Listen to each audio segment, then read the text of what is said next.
돈과 그리고 여자를 아주 밝히는 그런 사람이 있었습니다. 어느 날 이 사람에게 천사가 찾아와서 이런 이야기를 하죠. 무엇이든지 내게 구하라. 내가 두 가지를 너에게 주겠다. 이게 웬 떡입니까? 자기가 행실이 그렇게 좋지 않은데 천사가 내게 소원을 말하라는 거죠. 그것도 두 가지나 말하라는 겁니다. 이 사람이 뭐 이야기하겠습니까? 자기가 밝히는 것, 좋아하는 것 이야기하겠죠. 돈, 여자를 주십시오. 그래서 천사가 줬습니다. 돈, 여자를 줬습니다. 돈, 여자를 옆에 사람 설명해 주세요, 빨리. 네. 자, 무조건 소만 가지고 그것을 강구한다고 해서 그것이 좋은 기도는 아니다 하는 그런 이야기를 보여주고 있습니다. 어떤 것이 좋은 기도이고 어떤 것이 진정한 소원이냐, 우리의 마음에 담은 모든 것들이 가장 좋은 것이고 그것이 하나님께서 원하신 소원과 기도이냐, 그것은 아니죠. 하나님의 마음에 맞는 소원이 우리의 소원이 되어져야 하고 또 하나님께 마음에 합당한 기도가 또 우리의 기도가 되어야 할 줄 믿습니다. 우리도 많은 기도를 드리죠. 진짜 기도가 뭐냐? 기도는 내가 원하는 것을 하나님께 달라고, 내 마음을 하나님 관철시켜 달라고, 내 마음대로 하나님 움직여 달라고 하는 것이 기도가 아니라, 물론 하나님은 그것을 들으시고 하늘 보좌를 움직이시기도 하지만 진정한 기도는 뭐냐? 합당한 기도는 뭐예요? 하나님의 뜻이 우리를 통해서 이루어지는 것, 하나님의 뜻을 내가 알고 그 뜻을 붙잡고 살아가는 것이 진정한 기도인 줄 믿습니다. 우리가 잘 아는 것처럼 하나님의 마음이 우리의 마음이 되어져야 하는 거예요. 그것이 진정한 우리의 소원이고 또한 그것이 우리의 기도가 되어서 하나님의 마음에 합당하고 귀한 응답을 받는 저와 우리 모든 성도님들 되기를 간절히 소망합니다. 자, 오늘도 하나님의 뜻에 맞는 기도, 하나님의 뜻에 맞는 그런 소원을 하나님께 드린 그런 사람의 이야기를 함께 나눠보자 합니다. 말씀의 제목처럼 바로 그 사람은 솔로몬입니다. 솔로몬은 이스라엘의 왕이죠. 이스라엘의 세 번째, 사울, 그 다음에 다윗, 그 다음에 이어지는 왕이 바로 솔로몬 3대 왕입니다. 근데 솔로몬은 왕이 될 때 어린 나이에, 좀 이른 나이에 왕이 되었습니다. 젊었을 때 한 20살 즈음에 왕이 됐습니다. 굉장히 빨리 왕이 된 거죠. 근데 그렇게 왕이 되었을 때 솔로몬에게는 큰 부담감이 두 가지 있었습니다. 첫 번째 부담감은 뭐였느냐? 보통 우리나라도 그렇지만 사정이 있지 않고서는 왕은 누구에게 이어지느냐? 큰아들 장자에게 이어지게 됩니다. 그러나 솔로몬은 사실 장자가 아닙니다. 위에 6명의 형들이 있었습니다. 물론 이복 형제들이죠. 6명의 형들이 있었는데 그 가운데 모든 왕자들을 제치고 자기가 왕이 되었다는 거죠. 그것이 부담감이 없습니다. 물론 형들 가운데 권력 투쟁으로 우리나라 조선 초기처럼 왕자들 가운데 서로 죽이는 일들이 있어서 첫 번째 아들 암논과 세 번째 아들 압살롬은, 특별히 압살롬 왕을, 다윗 왕을 정말 배반하다가 죽음을 당했습니다. 그렇다고 바로 솔로몬이 왕이 될 수가 있느냐? 아직도 4명의 형들이 있습니다. 그래도 다윗은 형제들 가운데, 자녀들 가운데 솔로몬을 지목하여 자기 다음 이을 왕으로 삼았다는 거죠. 이것이 솔로몬에게는 큰 부담감으로 다가왔습니다. 왕으로 그렇게 지명받았다고 해서 당연히 왕이 되느냐? 아니에요. 또 다른 형제 아도니아라는 그런 사람이 있는데요. 마음에 안 드는 거죠. 그래서 내가 왕이 되겠노라 스스로 왕이 되었습니다. 다윗, 선대왕, 아버지 왕 다윗은 솔로몬을 지명했는데 그 중에 또 하나의 다윗 왕 아도니아가 스스로 왕이 되고 그를 따르는 사람도 상당히 있었다는 거죠. 두 세력이 결국은 전쟁을 하게 되고 결국 솔로몬이 이기게 되고 아도니아는 죽게 됩니다. 이런 상황 속에서 솔로몬이 왕이 되었을 때, 그것도 어린 나이에 왕이 되었을 때 굉장히 큰 부담감이 되었다는 거죠. 아버지 다윗의 아들 중에서 여러 가지 일들이 있었고 그 가운데 자신이 왕이 되었다는 것은 그만큼 잘 해야 된다는 거예요. 이런 권력 투쟁 속에서 내가 왕이 되었으니 굉장히 큰 부담감으로 다가왔고 정말 이 땅을 잘 다스려야 한다, 좋은 왕이 되어야 한다 하는 그런 부담감을 가지고 솔로몬은 왕이 되었습니다. 또 하나의 부담감은 뭐냐? 사실 그렇습니다. 선대 왕이 좀 잘못하면 그 다음 왕은 쉽습니다. 아버지보다 잘하면 되는 거예요. 조금만 잘하면 칭찬을 받고 존경을 받는 거지요. 자, 그런데 다윗은 그렇지 않습니다. 다윗은 하나님 보시기에도 합당한 왕이고 백성들에게도 그렇게 인기가 좋고 인정받았던 왕이 다윗이었습니다. 많은 사람들에게도 하나님에게도 칭찬받는 훌륭한 왕이 다윗이었다는 거죠. 그 다음 왕이 되려고 하니 그것조차 부담감입니다. 아버지 왕보다 더 능하기가 어렵거든요. 그것이 솔로몬에게 있어서 가장 큰 부담감 중에 하나였다라는 거죠. 그래서 솔로몬도 오늘 말씀에 보면 그런 부담감을 가지고 있다 하나님께 고백하고 있습니다. 6절 말씀, 오늘 본문 6절을 같이 한번 읽어볼까요? 오늘 보면 열왕기상 3장 6절 우리 한번 같이 읽겠습니다.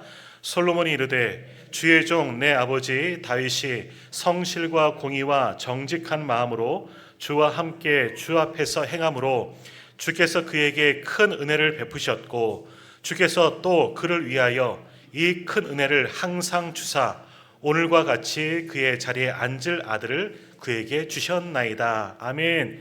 이 간구에 보면 뭐라고 말합니까? 내 아버지 다윗이 성실과 공의와 정직한 마음으로 왕에게 행하였습니다.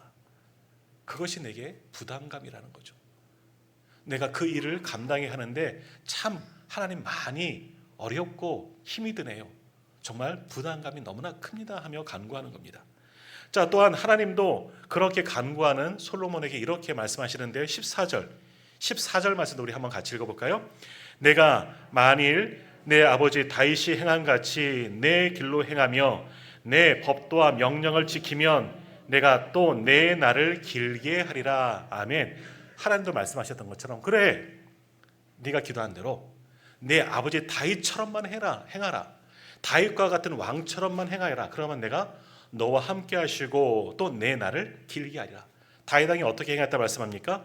내 법도와 명령, 하나님의 말씀대로 잘 준행하여서 훌륭한 왕이 되었다. 너도 그렇게 하면 내가 너와 함께 할 것이다. 너에게 복을 줄 것이다. 하나님께서 말씀하셨습니다. 그러니 솔로몬에게는 그것이 큰 짐이에요. 아버지가 짐이에요. 아버지라는 존재가 큰 산과 같은 그런 선한 왕 아버지가 있었기 때문에 그 아버지의 뒤를 이어서 왕이 된다는 것, 이게 참 쉬운 일이 아니었다는 거죠.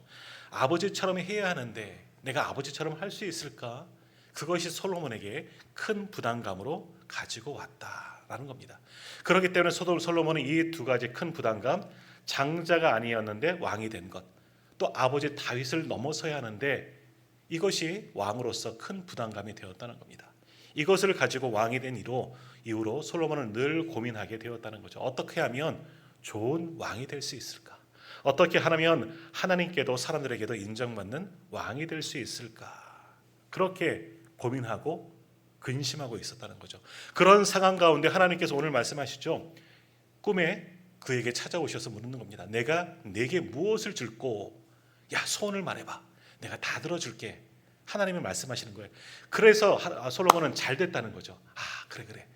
하나님께 구하면 되겠다. 무엇을 구했습니까? 지혜된 마음.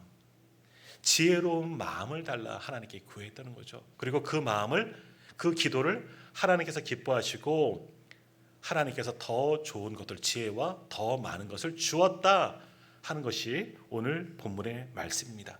자, 4절 5절 말씀 제가 한번 읽겠습니다. 4절과 5절 말씀입니다.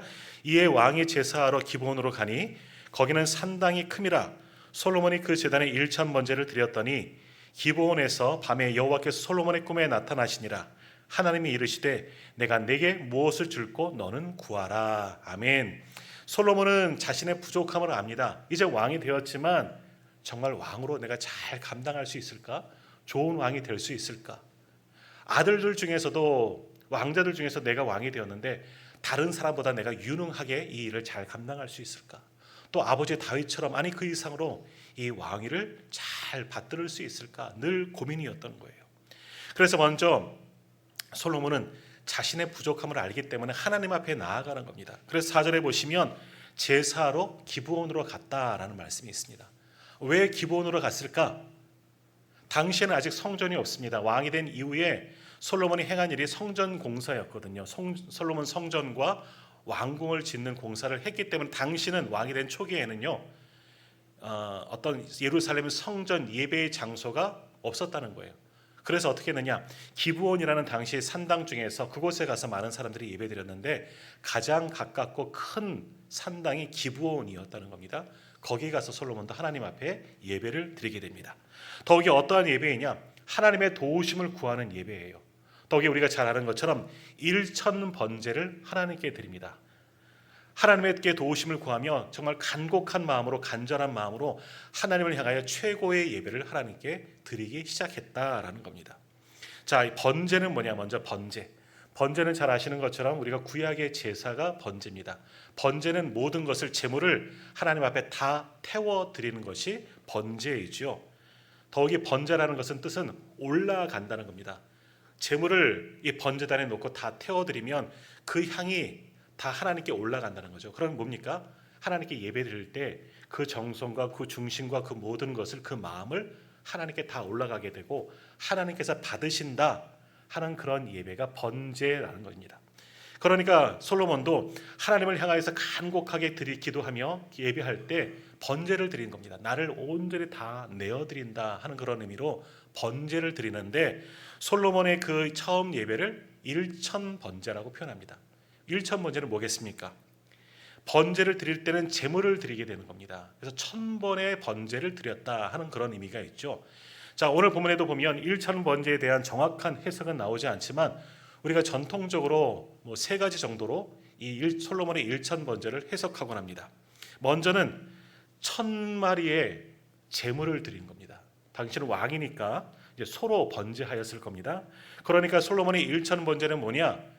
1000마리의 제물을, 소를 제물 삼아서 하나님께 예배드렸다는 거죠. 한 마리를 죽이고 각을 떠서 제사를 드리고 바로 이어서 또 한 마리를 가져가다가 제사를 드리고 또 한 마리를, 그렇게 1000번의 예배를 쉬지 않고 드렸다.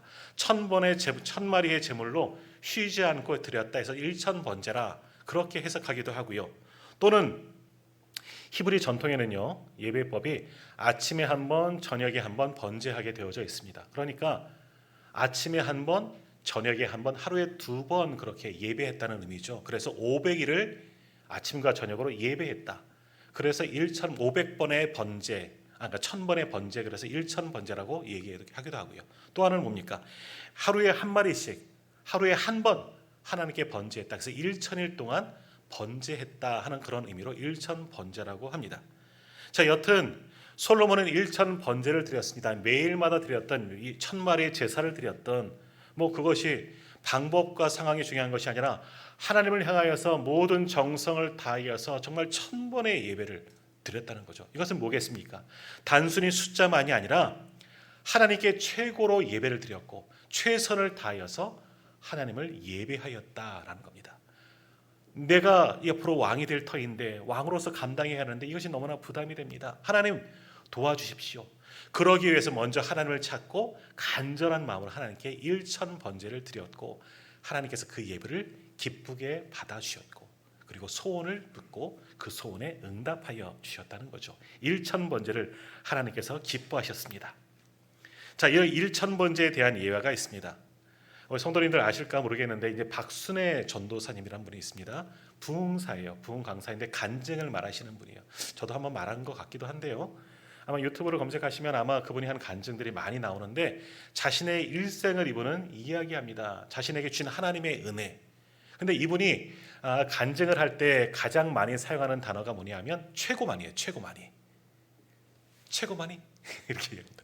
제가 있던 교회에서도 그분을 모셨던 적이 있어요. 2번 이렇게.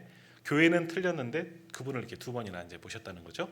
그래서 그분의 간증을 이제 2번이나 저도 이제 들었는데, 사실은 이 박순애 전도사님이 어린 시절 저희 청송 아시죠? 거기서 청송사가 유명한 그 청송에서 살았습니다. 오지에서 산 거예요. 거기도 아마 산골 마을에서 아주 찢어지게 가난한 그런 가정에서 태어났습니다. 그러다가 예수님을 영접하게 되었는데요. 교회가 멀어요. 당신이 걸어 다닐 수밖에 없는 거죠. 전도사님 말씀에 의하면 산을 하나 넘어가야지만 그 교회를 갈 수가 있다. 꽤 먼 거리입니다. 우리는 차를 타고 요즘은 그렇게 다니지만 당시에는 수십 년 전이니까 산을 하나, 그러니까 교회를 가려면 아침 일찍 나왔다는 거예요. 근데 새벽 예배도 드렸다는 거예요. 청년 시절에. 새벽 예배를 드리려면 어떻게 되느냐? 보통 5시에 새벽 예배 하잖아요. 그럼 2, 3시에 일어나서 벌써 산을 타는 겁니다. 교회 가려고. 그만큼 정성을 다한 분입니다. 그러면서 하나님께 기도하죠. 하나님, 저는 최고만이 하나님을 섬기고 싶습니다. 다른 이들보다 최고만이 하나님께 예배하고 싶습니다. 최고만이 하나님께 예물도 드리고 싶습니다. 항상 이렇게 하나님께 최고만이 어릴 때부터 그렇게 기도했다는 거예요. 그게 몸에 배어져 있습니다. 자, 그런데 어느 날 다니시는 그 섬기시는 교회가 굉장히 좀 열악한 교회인데 교회도 굉장히 낡았습니다. 막 비도 새고 시골 교회다 보니까. 그래서 교회에서 새로 건축을 하기로 작정했다는 거죠. 건축을 하기로 계획을 잡은 겁니다. 그래서 성도들에게 건축 헌금을 이제 작정하게 했는데 박선혜 전도사님도 자기도 작정을 한 거예요. 없는 형편이지만 자기도 하나님께 이 건축 헌금을 작정하기로 했는데 항상 기도하는 대로 작정한 겁니다. 하나님, 제가 우리 교회에서 최고 많이 건축 헌금 드리겠습니다. 겁도 없이 작정한 겁니다. 사실 자기는 아무것도 없어요. 아무것도 없는 그런 가정이에요. 자기도 변변찮은 일거리가 없어요. 그런데도 이 젊을 때 하나님께 제가 최고 많이 하나님께 예물을 드리겠습니다. 정말 당돌하게 작정하고 작정을 했으니 그 다음부터 큰일 난 겁니다. 할 수 있는 방법이 전혀 없는 거예요. 하나님께 새벽마다 눈물로 기도한 겁니다. 하나님, 제 기도를 들어주십시오. 하나님을 향해 손을 들고 새벽 예배를 드리고 개인 기도 시간에 정말 부르짖어 간구합니다. 하나님, 제가 최고 많이 하나님께 되기로 작정했습니다. 어찌하면 좋겠습니까? 하나님 도와주세요. 하나님 도와주세요. 몸부림치면서 새벽마다 그렇게 기도하는데 아무것도 생기는 것은 없습니다. 그렇게 작정한 날이 하루 다가올수록 더 마음에 근심이 되는 거예요. 하나님께 우리 교회에서 최고 많이 헌금하기로 했다고 했는데 헌금을 드릴 돈이 하나도 없는 거예요. 걱정이 됩니다. 자, 그렇게 또 하나님께 나가 기도하던 어느 날 박순애 전도사님이 아니라 또 다른 분을 통해서 하나님께서 역사를 하시는 겁니다. 어느 날 한 장로님이 아침 신문을 읽다가 한 기사를 발견하고 이 박순애 전도사님에게 찾아 전화를 하게 되었다는 거예요. 자, 무슨 일이냐? 사실 이 박순애 전도사님이 배움도 없고 많은 것이 부족해요. 근데 어찌 하다가 청송에는 또 유명한 게 뭐가 있냐면 교도소가, 가장 험한 교도소가 있습니다. 교도소에 가서 이 사람들, 죄수자들을 교화시키는 게 교훈, 그 말씀을 전하는 일들이 있는데 어찌하다 보니까 목사님을 따라가다가 이 젊은 처자가 이 교도소 험상궂은 든 사람들 앞에서 이 교화하는 일을 담당하게 된 거예요. 뭐 한 달에 한 번 정도 거기 가서 사람들에게 좋은 이야기를 하는 그 일들을 감당하게 되는 거예요. 부족하지만 기도하면서 그 일을 아주 잘 감당하게 되었는데 그러면서 그 한 신문에 기고를 한 게 있었다는 거예요.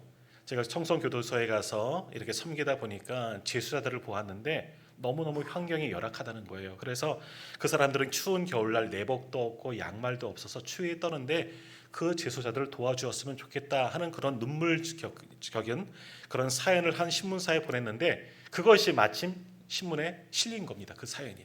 그리고 그 날 아침 이 장로님이 신문을 읽다가 그 기사를 보게 된 겁니다. 그래서 마음에 내가 이곳을 섬겨야 되겠다 하는 그런 마음이 들어서 이것을 누가 썼나 보니까 이제 박순애 들어본 것 같아요. 그래서 이분에게 신문사를 통해서 연락처를 받고 연락을 하게 되었다는 거예요. 그러면서 내가 당신의 기사를 읽고 거기를 청송교도소로 섬기기를 원합니다. 제가 물질을 좀 보내드리겠습니다 하고 이야기를 한 겁니다. 박순애 전도사님은 생각지도 못하다가 이러한 장로님의 이야기를 듣고 이렇게 이야기했다는 거예요. 울면서 이야기합니다. 장로님, 너무나 감사합니다. 그런데 재소자들은, 이 갇힌 수용자들은 감방도 있지만 우리 교회는요 하나님이 거하실 방이 없어요. 울면서 기도했다는 거예요. 하나님, 재소자들은 감방이라도 있지요. 우리 하나님은 방이 없어요. 그러면서 이게 무슨 소린가? 장로님이 깜짝 놀랐죠. 그래서 사연을 쭉 이야기하는 겁니다. 그때 그 이야기를 듣고 장로님이 탄식을 한 겁니다. 하나님께서 그래서 나를 통해서 이 물질을 준비하게 하셨구나. 감동을 하셨어요. 그래서 그 돈을 주겠다 하면서 어떤 이야기를 하셨냐면 자기 이야기를 이번에 또 시작하는 거예요. 자기 간증을 이야기를 한 거예요. 이 장로님도 사실은 가장 어려운 환경 속에서 태어났다는 거예요. 근데 어린 시절 맨주먹으로 서울에 올라와서 공장에 취직을 하게 되고 일하면서 성실하고 정말 정직하게 일하다 보니까 15년 후에는 오히려 자기가 그 공장의 사장이 되었다는 겁니다. 70명을 거느린 공장의 사장이 되었죠. 그러면서 교회도 다니며 그 사장이 되었으니까 그 회사를 위해서 열심히 눈물로 새벽부터 기도하면서 신앙생활도 그렇게 열심히 했는데 그렇게 해서 하나님께서 은혜를 주셔서 회사는 점점 더 번영하게 된 겁니다. 그래서 10년 후에는 이 회사가 직원 300명이나 되는 아주 큰 회사로 성장하게 되었고, 아주 그 수익도 굉장히 좋아요. 장로님도 아주 부유하게 그렇게 살았습니다. 그러나 그것과는 반비례로 회사가 바쁘고 여러 가지 또 부유해지다 보니까 신앙생활은 오히려 느슨해지게 되었다는 겁니다. 그렇게 섬기면서 장로의 직분을 받았는데 뭐 교회에 가는 것도 열심히 하지 않고 새벽 기도는 이제 안 나갑니다. 왜? 분주하고 바쁘다는 핑계로, 여러 가지 핑계로 기도하는 것도 있고, 장로의 직분을 받았지만 교회에 섬기는 것도 등한시하는 소위 말하는 나이롱 신자였다는 거죠. 하나님의 은혜로 내가 이렇게 자수성가했는데 하나님의 은혜를 받고 부자가 됐고 큰 회사를 운영하는데 오히려 하나님의 은혜를 다 잊어버리고 나이롱 신자로 살았다는 겁니다.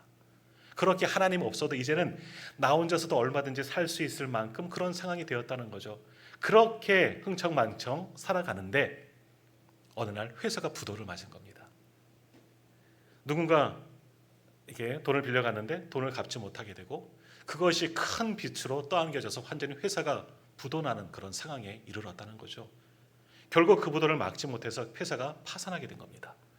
그래서 빚진 자들이 맨날 빚쟁이가 찾아오고 회사도 부동산도 이 장로님의 집도 다 빼앗기게 된 거죠. 다 날려버리고 만 겁니다. 하루아침에 쫄딱 망하게 된 겁니다. 네, 근데 부도 나기 전 그 교회, 그 장로님 섬기는 교회에 또 어떤 일들이 있었냐. 그 교회도 건축을 하기로 한 거예요. 교회가 부흥해 나가니까 새로 건축을 하자고 이제 건축을 준비하면서 이 장로님이 그래도 재력가이니까 교회에서 이 장로님에게 기도하면서 그 건축위원장을 맡겼다는 거예요. 그런 상황에서 장로님 가정에 부도가 난 겁니다. 건축위원장을 맡긴 건 자기도 좀 감당하라고. 그리고 건축위원장을 맡은 이후로 장로님이 항상 고백하는 거예요. 제가 이 교회 건축의 절반을 제가 되겠습니다. 이렇게 선포하면서 건축위원장을 맡았는데 큰일 난 거예요. 하나님이 맡기셨고 목사님께서 맡기셨는데 완전히 부도가 나서 돈 한 푼 낼 수가 없는 지경에 이른 거죠. 어떡합니까? 부도 난 이후로 이 장로님이 다시금 하나님의 전을 찾습니다. 새벽을 찾습니다. 그리고 새벽마다 눈물로 기도합니다. 하나님, 우리 성전 건축하면 좋겠습니까? 제가 감당할 능력이 없습니다. 하나님 살려주세요. 저 좀 살려주시고요. 저를 통해서 교회에도 역사가 일어나게 도와주세요. 눈물로 간구합니다. 근데 기도가 얼마나 큰지요. 앞에서 기도하시던 목사님의 귀에도 들리게 된 겁니다. 계속해서 부르짖어. 아, 장로님이 열심히 기도하나 보다. 근데 보니까 들려오는 소리가 아니에요. 하나님, 제가 완전히 망했습니다. 제가 죽게 되었습니다. 하나님 살려주세요. 이런 기도 소리만 들린 거예요. 알아보니까 장로님이 쫄딱 망한 거예요. 목사님도 큰일 났습니다. 장로님이 교회 건축의 절반을 낸다 그래서 무리하게 건축 시작했는데 목사님도 기도하기 시작합니다. 하나님, 큰일 났습니다. 성전 건축 어떻게 하면 좋겠습니까? 하나님 도와주세요. 그러니까 온 교회가 함께 기도하게 되었다는 거죠. 그러니까 모든 사람들이 장로님이 이제 부도난 것을, 쫄딱 망한 것을 다 알게 되었습니다. 그래서 어느 날 이제 장로님이 부담이 돼서 목사님께 찾아왔습니다. 목사님, 사정 아시지요? 저희 가정이 망했습니다. 회사도 망했습니다.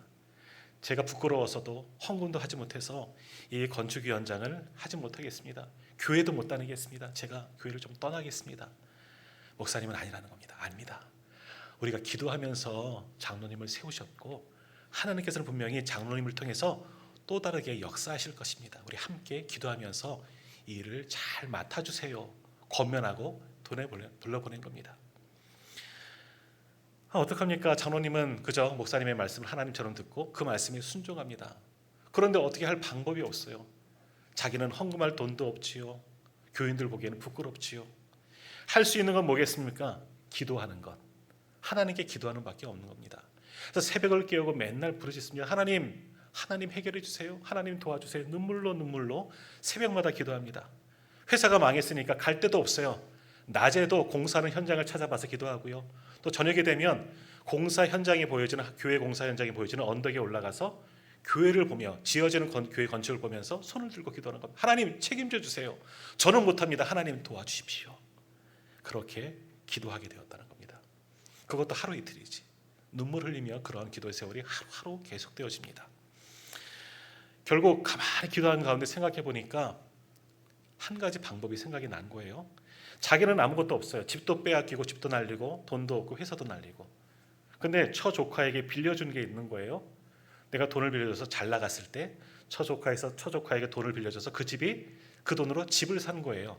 야, 이것 빌리자. 내가 빌려줬으니까 어려울 때 그 사람에게 말해서 그걸 빌리자. 강권적으로 그 집을 뺏어와 갖고 그것을 팔아 갖고요, 하나님 앞에 드렸다는 겁니다. 네. 자기 이름도 아니고 처조카 건데 빌려줬다고 그것을 뺏어다가 하나님께 강권적으로 드렸습니다. 조카도 말할 수 없고 선뜻 그것도 내어 주었다는 거죠. 하지만 그렇게 기도를 했지만 건축비에는 많이 부족한 상황입니다. 그래서 계속해서 기도하면서 또 하나 하나님께서 그분에게 주신 감동이 뭐냐면 1,000번제를 드리라. 우리 교회는 1,000번제 헌금을 드리지 않지만 1,000번제 헌금이라는 것이 있어요. 솔로몬의 이 기도를 예배를 보면서 1,000번의 예배를 드리면서 예물도 작정하고 기도의 제목을 넣어서 하나님께 간구하는 작정 기도가 1,000번제라는 것이 있어요. 그래서 하나님께서 이 장로님에게 1,000번제를 드리라 하는 그런 감동을 주셨다는 거예요. 그래서 이 장로님이 작정을 했습니다. 1,000번제를 작정했습니다. 세 가지 기도의 제목을 놓고, 첫 번째, 우리 집이 다 망하고 좁은 셋방에서 살지만 하나님, 우리 가정은 하나님께 1,000번제 예물을 드리겠습니다. 그리고 새벽마다 제가 1,000번제 제단을 쌓겠습니다. 그리고 지금 돈은 하나도 없지만 그 새벽에 1,000번제를 드리면서 매일 10,000원씩 하나님께 헌금하겠습니다. 작정하면서 1,000번제를 시작했습니다. 그리고 돈이 있을 때는 돈을 헌금함에 그 봉투에 넣어서 하나님께 드리면서 제단에 놓고 그날 새벽 예배를 드리고 매일매일 그렇게 하루하루 1,000번제 제단을 쌓아갑니다. 그런데 어느 날 정말 돈이 10,000원도 없는 거예요. 한 푼도 없는 거예요. 그래서 빈 봉투를 들고 와서 또 하나님께 기도하는 거죠. 하나님, 제가 10,000원도 없습니다. 하나님께 작정했는데 제가 10,000원 드릴 돈이 없네요. 어떻게 하면 좋을까? 또 울면서 기도합니다. 근데 그렇게 울면서 기도하니까 장로님 옆에 계신 성도가 그걸 듣고 불쌍히 한 거예요. 장로님께 작정하고 불쌍하니까 나가면서 10,000원을 꺼내서 장로님 무릎에 턱 넣고 간 겁니다. 눈 떠보니까 10,000원이 있어요. 하나님 주신 줄 믿습니다. 헌금 봉투에 넣어서 또 드리고 또 기도하는 거예요. 이렇게 계속해서 기도를 해나갑니다. 없을 때는 기도했더니 10,000원이 생기고 10,000원을 넣어서 하나님께 드리고, 나중에는 교회에 소문이 돌았어요. 야, 저 양반이 1,000번제는 지가 작정하고 헌금은 우리가 하네? 이런 이야기가 교회에 돈 겁니다. 아무튼 그렇게 하든 이렇게 하든 10,000원이 생겨서 매일마다 그렇게 10,000원을 드리면서 약속한 대로 1,000번제를 하나님께 다 드렸습니다. 그리고 매일마다 교회 건축 현장을 가서 기도하고 밤마다 기도하고 그렇게 부르짖어 기도하면서 건축을 해 나가게 되었다는 거죠. 자, 어느 날 그렇게 이제 거의 공사가 끝마쳐질 때 기도하는 가운데 하나님의 음성이 들립니다. 아들아, 내가 부자로 살았다면 너는 신실한 종이니 많은 헌금을 드렸을 것이다. 그러나 너는 하나님 앞에, 내 제단 앞에 눈물은 들이지 않았을 것이다. 그러나 내가 원하는 것은 돈이 아니야. 나는 너의 눈물을 원했다. 하나님의 음성이 들렸다는 거예요. 그러면서 또 하나 하나님께서 감동을 주신 거죠. 종이를 들고 빚쟁이들을 찾아가라 말씀하는 거예요. 그러면서 지혜를 주신 겁니다. 그래서 하나님께서는 돈이 아니라는 거예요. 내 눈물을, 내 기도를 듣기를 원하셨다는 거죠. 그리고 종이를 들고 빚쟁이를 찾아가라. 그리고 지혜를 주셨는데 어떤 지혜를 주셨느냐? 종이를 들고 빚쟁이를 찾아가는 거예요. 그러면서 빚쟁이들과 합의를 보는 겁니다. 줄 건 없잖아요 지금. 그러면서 약조하는 거죠. 내가 지금 감옥에 가는 것이 좋겠습니까? 빚 받는 게 좋겠습니까? 제가 3년짜리 적금을 들어놨으니까 3년만 기다려달라고. 내가 그 후에는 갚겠습니다 하면서 이 차용증을 쓰는 거죠. 합의서를 쓰는 겁니다. 3년 후에 제가 빚을 갚겠습니다. 하나님께서 그들의 마음도 감동시켜 주셔서 빚진 모든 사람들이 다 사인을 한 거예요. 그래서 많은 빚을 졌는데도 아무도 받지 않고 3년 후에 받겠다고 다 약속을 했습니다. 그리고 3년은 왜 3년 했는지 아십니까? 1,000번제 했잖아요. 매일 하루하루 갚겠노라고 기도했잖아요. 3년이면 끝나니까 3년이면 하나님께서 책임져 주실 거라 생각하고 1,000번제를 생각하면서 3년 후에 내가 갚겠다 약속을 하고 빚을 다 물렀습니다. 경찰서에도 그것을 제출해서 이제 어려움이 일단락은 해결되었어요. 공장도 다시금 받아서 가동을 할 수 있게 된 거예요. 그래서 다시 공장을 열고 멈췄던 기계가 돌아가고 공장이 운영되기 시작합니다. 직원들에게도 전화해서 흩어져 나갔던 직원들로 불러 모았더니 직원들도 하나 둘 일거리가 없다가 잘 됐다 싶어서 공장에 돌아와서 일을 하게 되었습니다. 3년째 되었을 때 1,000번째가 맞춰졌을 때 공장이 이전보다 더 잘 되는 겁니다. 많은 소득도 얻게 되는 거예요. 너무너무 감사했죠. 이제는 교회 건축 헌금도 작정한 것도 드릴 수 있을 만큼 된 겁니다. 자, 이때쯤 되었을 때 1,000번째가 끝났을 때 또 하나 놀라운 기적이 일어났습니다. 예전에 자기에게 빚지고 도망간 놈, 그 사람이 찾아온 겁니다. 자기 앞에 와서 무릎 꿇고 빈 겁니다. 사장님, 제가 예전에 너무나 어려워서 사장님께 돈을 가지고 도망쳤는데 너무너무 죄송했다고. 제가 사장님 때문에 큰 은혜를 받고 이제 저도 성공했어요. 그 빚을 갚겠습니다. 그때 가져간 것이 15억이라는 거예요. 근데 15억을 드린 게 아니라 2배를 드렸다는 거예요. 2배를 가지고 와서 받으시라고. 제가 너무너무 불편해서 안 되겠다고, 죄송스럽다고 그 장로님께 30억을 드린 거예요. 아니 이거 필요 없다고, 내가 가져간 것만 받겠다. 아니라고, 이 마음이라고, 제 마음을 받아달라고 억지로 자기가 그렇게 받게 되었다는 거예요. 그래서 어떻게 합니까? 그 돈을 받아서 자기가 빚진 사람들 다 갚고 남았잖아요. 그것은 하나님께 건축 헌금으로 다 내어드리려고 준비를 하고 있는 상황 가운데 박순애 전도사님이 기사를 본 겁니다. 그러면서 탄식했다는 거예요. 하나님이 여기 쓰시라고 이 돈을 주셨구나. 그래서 그 돈을 들고 보따리에 싸들고 왔다는 거예요. 이거를 그만큼 제가 얼마큼인지 모르겠지만 돈을 뭐 은행으로 넘긴 게 아니라 보따리에 싸들고 장로님이 박순애 전도사님을 찾아갔다는 거예요. 돈을 드리고 헌금하라, 건축 헌금하라 다 내어주셔서 그 돈으로 그 시골 교회가 건축하게 되었다는 것을 간증하는 것을 들었습니다. 그래서 이 박순애 전도사님이 그 이후로 다닐 때마다 기도하는 거죠. 자기가 은혜를 입었잖아요. 이 장로님을 통해서. 이 장로님도 마찬가지로 하나님의 은혜를 입었지만 자기도 하나님의 은혜를 입었잖아요. 그러면서 다니면서 기도할 때마다, 간증할 때마다 최고 많이, 자기는 하나님께 아무것도 없지만 최고 많이 드리기를 헌신했더니 하나님께서 최고 많이 드릴 수 있도록 다 채워주셨다고. 뭐 얘기가 사실은 길어요. 이건 이제 그 뒤에는 좀 자르겠습니다. 한번 하나님을 시험하여 보십시오. 우리도 한번 하나님께 최고 많이 드릴 수 있게 해달라고 한번 작정해 보십시오. 하나님께서 분명히 우리의 소원을 들으시고 응답하여 주실 줄 믿습니다. 우리 한번 작정해 보세요. 1,000번째라든지 이런 것도 한번 작정해 보시고 단순히 물질만이 아니라 우리의 열심을 하나님께 한번 드려보십시오. 하나님, 저도 하나님께 최고 많이, 최고 제일 예배드리기를 원합니다. 예배의 단을 쌓기를 원합니다. 솔로몬과 같은 이 마음으로 오늘 주셨던 이해와의 박순애 전도사님, 그 장로처럼 하나님께 드리는 자가 되기를 원합니다. 하나님께서 그 마음을 기뻐하시고 감당할 능력과 복을 더하여 주실 줄 믿습니다. 자, 오늘 솔로몬의 이 1,000번째 이와 같이 하나님의 마음을 감동시켰습니다. 그래서 하나님께서 무엇을 주십니까? 그 기도 들으시고 듣는 마음을 주셨습니다. 듣는 마음이 지혜입니다. 정말 참 지혜가 뭐냐? 세상의 지식과 그 학문이 지혜가 아닙니다. 가장 참된 지혜는 뭡니까? 하나님을 아는 것이 지혜이죠. 하나님의 말씀을 듣는 것이 지혜입니다. 바로 지혜는 성경이에요. 하나님의 말씀을 듣고 온전히 깨닫는 것이 바로 지혜인 줄 믿습니다.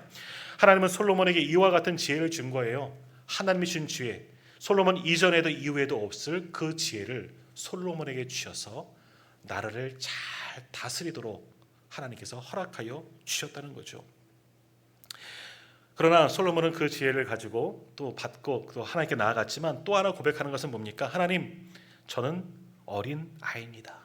하나님 앞에 출입도 하지 못하는 어린 종입니다 라는 기도했습니다. 뭡니까? 겸손한 기도예요. 하나님 앞에 겸손히 기도하면서 하나님 앞에 1,000번제를 드렸을 때 하나님이 그의 소원을 들으시고 그에게 필요한 모든 것을 허락하여 주셨다. 이것이 오늘 성경이 우리에게 전하는 교훈의 말씀입니다. 자, 오늘 우리는 이렇게 한번 하나님께 구한 적이 있습니까? 내게 주신 사명과 내게 주신 직분에 감격하면서 감사하면서 하나님께 한번 울면서 기도해 보신 적이 있습니까? 때로는 우리가 없는 순간에, 궁핍한 순간에 하나님의 도우심을 간절히 원하면서 눈물 콧물 쏟아내면서 하나님께 우리의 마음의 소원을 간구해 본 적이 있으십니까? 그런 분도 있으시고 응답을 받은 분도 있으실 거예요. 오늘 솔로몬의 일천번제를 바로 이러한 거예요. 하나님, 나는 감당할 능력이 없습니다. 하나님께 예배의 제단을 쌓고 간곡히 간구할 뿐입니다. 하나님 도와주십시오. 기도할 때 하나님이 그의 마음의 소원을 들으시고 감당할 지혜와 부귀영화도 하나님께서 그에게 허락하여 주셨습니다. 오늘 이러한 복을 받기를 원하시는 분들, 오늘 우리도 하나님께 한번 기도해 보십시오. 하나님께 우리의 중심을 드리고 일천번제도 한번 쌓아보시면서 우리의 마음과 정성 하나님께 모두 내어드리고 하나님께 우리의 마음의 소원을 한번 간곡히 기도해 보십시오. 그것이 하나님의 마음에 합할 때 오늘 솔로몬의 응답이 오늘 우리에게도 다가오게 될 줄 믿습니다. 그렇게 우리의 손을 하나님께 아뢰고 하나님이 주시는 그런 복과 그 지혜와 능력을 받아 누릴 수 있는 저와 우리 모든 성도님들 다 되시기를 주님의 이름으로 축복합니다. 기도하겠습니다. 하나님,